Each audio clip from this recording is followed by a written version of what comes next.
Comme je ne cesse de le répéter, la transformation numérique de notre société est globale et elle touche tous les secteurs d'activité et tous les individus dans leur quotidien. Le numérique constitue une nouvelle révolution de toute la société. Je ne pense pas avoir besoin de vous convaincre sur ce point. Votre participation au Salon de la Silver Economy prouve que vous avez déjà saisi tout l'enjeu de cette transformation. Le gouvernement s'est engagé en sa faveur à travers une feuille de route dédiée au numérique, mais aussi à travers 34 plans industriels portés par Arnaud Montebourg, et dont un tiers touche au numérique.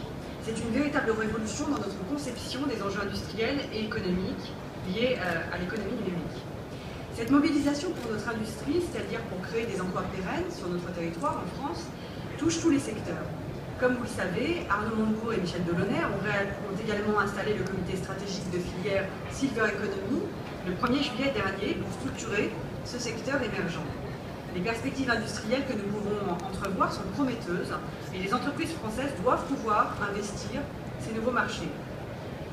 Nous sommes aujourd'hui à la confluence de ces deux dynamiques. Je suis persuadée que la rencontre entre le numérique et l'économie du vieillissement est une formidable opportunité. C'est une opportunité économique et industrielle, car il y a tout un secteur à construire, des milliers d'entreprises et d'emplois à créer. Mais c'est d'abord et avant tout une opportunité au service des seniors pour relever le défi du vieillissement de la population et également de la dépendance. Parmi ces défis, l'inclusion des seniors dans notre société numérique est indispensable. Ce qui fait de la Silver Economy un secteur réellement stimulant, c'est bien la perspective de réinventer la vie quotidienne des seniors et de leur entourage, de tous les Français, par conséquent. Si nous voulons atteindre ce bel objectif, nous devons certes encourager les entreprises à développer des produits et des services répondant à des besoins, mais nous devons surtout nous assurer qu'ils soient accessibles à tous. C'est dans ce contexte que le Conseil national du numérique m'a remis un rapport le 26 novembre dernier sur l'inclusion à l'heure du numérique.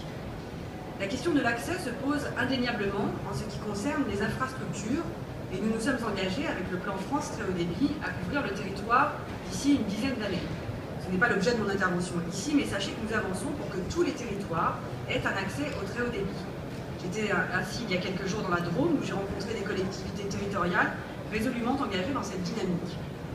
Le numérique, c'est pour tous les Français un outil pour le désenclavement et pour le vivre ensemble, pour le développement des territoires. Mais tout ne se résume pas aux infrastructures et aux réseaux et aux technologies. Le rapport du Conseil national du numérique nous amène surtout vers l'étape suivante de l'inclusion, celle des usages.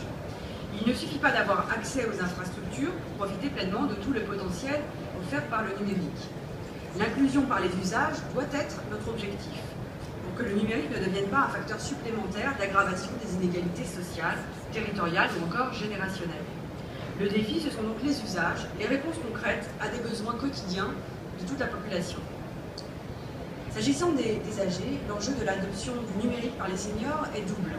Non seulement leur apprendre à utiliser les services numériques actuels, mais surtout développer de nouveaux services qui conviennent aux usages de nos aînés et leur permettent de regagner de l'autonomie et de la liberté. Il faudra probablement attendre les années 2060 pour rencontrer les premiers seniors digital natives. En attendant, faisons déjà du numérique un outil au service de l'accompagnement du vieillissement. L'enjeu est de taille. Si nous réussissons, ce sont des perspectives merveilleuses que nous pouvons entrevoir. Et c'est notre capacité à faire coïncider des besoins à des usages qui nous permettra de concrétiser ces perspectives. Pour cela, le numérique a un énorme potentiel, notamment avec la révolution en marche des objets connectés.